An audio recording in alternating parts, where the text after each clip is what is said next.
High, আমি পিঙ্কি। আমার একটা ছোট্ট মিনি ব্লগে তোমাদের সবাইকে ওয়েলকাম। তো তোমরা সবাই বলো কেমন আছো? আশা করি সবাই ভালো আছো। আমি অনেক অনেক ভালো আছি।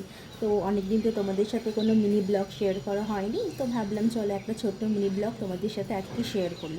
তো দেখো, এখন ঘুরিতে প্রায় বাজে 11টা। তো মা একটু গেছিলো বাজারে, তো বাজার থেকে কিছু মাছ এনেছে। তো সেটাই ভাবলাম চলো আমার কাছের বন্ধুদের সাথে একটু শেয়ার করি। তো চলো। তো দেখো বন্ধুরা, অলরেডি আমার মা বাজার থেকে বাজার করে নিয়ে চলে এলো। তো কী কী এনেছে সেটাই তোমাদেরকে দেখাবো। তো দেখো, মা না একটা জিনিস এনেছিল মজার। তো চলো তোমাদেরকে দেখাই। মা দেখো অলরেডি প্যাকেটটা খুলছে। আমার তো খুব ভয় লাগছে, কারণ আমি জানি ওর ভেতরে কী আছে। তো এখানে আছে চিতি ক্যাকড়া। তো এই ক্যাকড়াগুলো তোমাদের খেতে কেমন লাগে অবশ্যই সবাই কমেন্ট করে জানিও। আর ক্যাকড়াগুলো জানো তো খুব জ্যান্ত ছিল। মা যখন ঢেলেছিল না, তখন খুব মানে কি বলবো, লাফালাফি করছিল, ঝুড়ির গা দিয়ে বেয়ে বেয়ে উঠছিল। আমার তো দেখে খুব ভয় লাগছিলো, জানি না মা কীভাবে কাটবে, হয়তো মারা সব কিছুই পারে। তো এরপরে বলবে যে তোমাদের ক্যাকড়ার ঝাল বেশি খেতে ভাল লাগে না ক্যাকড়ার ভাজা বেশি খেতে ভাল লাগে।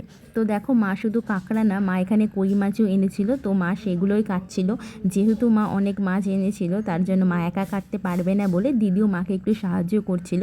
যেহেতু ক্যামেরা করছিলাম, তাই ওকে বলছিলাম ওই দেখ, তার জন্য দিদি মাছগুলো তোমাদের তুলে দেখাচ্ছিল। তো চলো, টাটা।